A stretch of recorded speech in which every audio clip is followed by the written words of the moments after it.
Ye, dia menang.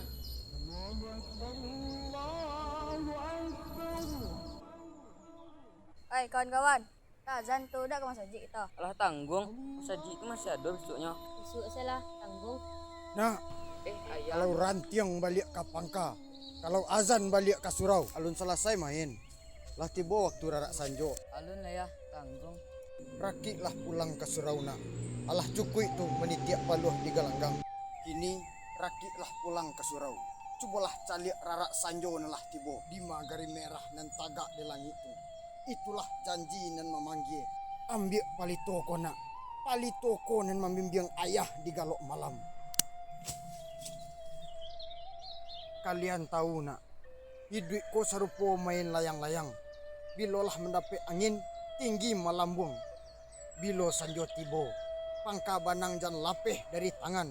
Tapi musaji itulah pangka banangnya. Maaf ya, tan lupa. Basuo dinan rami, tapi jan lupa pulang kanan sunyi. Hah? Makasih ayah, pulang kamu saji. Manusia tampil hilaf, tapi musaji itu ibarat rumah kita di dunia kona. Rumah nan tagak kokoh indak kagoyah dek badai, dan tiang rumah itulah tiang solatnya. Ini, baiklah, ayah menunggu kalian di siko.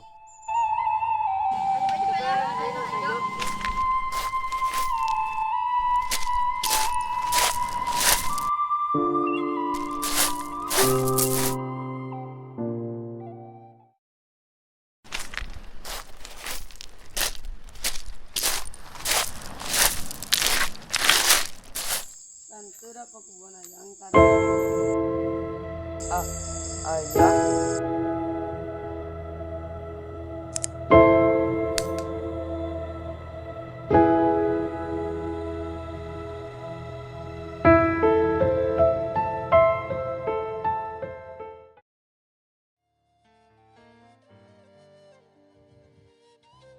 Kini ayah menanti di bawah ranting yang enggak berahan. Kini palito lah mati. Tan Baraja menggali kiasan yang ayah tinggalkan. Apa kiasan selanjutnya ya?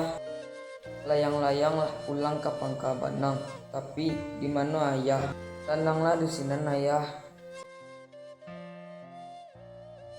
Janji nan kok dilupakan inyo kam jadi kalau mahilangkan palito hidup